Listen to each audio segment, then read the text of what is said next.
बहुत पुरानी बात है। एक जंगल में एक गुरुकुल था जिसमें बहुत सारे बच्चे पढ़ने आते थे। एक बात की बात है, गुरुजी सभी विद्यार्थियों को पढ़ा रहे थे, मगर एक विद्यार्थी ऐसा था जिसे बार बार समझाने पर भी समझ में नहीं आ रहा था। गुरुजी को बहुत तेज से गुस्सा आया और उन्होंने उस विद्यार्थी से कहा, जरा अपनी हथेली तो दिखाओ बेटा। विद्यार्थी ने हथेली गुरुजी के आगे कर दी। हथेली देखकर गुरुजी बोले, बेटा तुम घर चले जाओ, आश्रम में रहकर अपना समय व्यर्थ मत करो, तुम्हारे भाग्य में विद्या नहीं है। शिष्य ने पूछा, क्यों गुरुजी? गुरुजी ने कहा, तुम्हारे हाथ में विद्या की रेखा नहीं है। गुरुजी ने एक होशियार विद्यार्थी की हथेली उसे दिखाते हुए कहा, यह देखो, यह है विद्या की रेखा, यह तुम्हारे हाथ में नहीं है, इसलिए तुम समय नष्ट ना करो और घर चले जाओ और वहां अपना कोई और काम देखो। यह सुनने के बाद उस विद्यार्थी ने अपने जेब से एक चाकू निकाला जिसका प्रयोग वह रोज सुबह अपनी दातुन काटने के लिए करता था।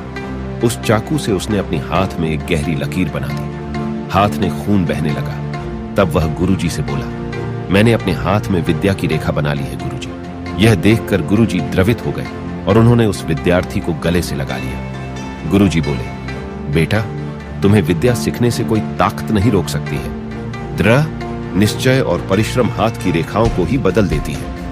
दोस्तों, वह विद्यार्थी आगे चलकर महर्षि पाणिनि के नाम से प्रसिद्ध हुए, जिसने विश्व प्रसिद्ध व्याकरण अष्टाध्यायी की रचना की है। इतनी सदियां बीत जाने के बाद भी आज 2700 वर्षों बाद भी विश्व की किसी भी भाषा में ऐसा उत्कृष्ट और पूर्ण व्याख्या का ग्रंथ अब तक नहीं बना।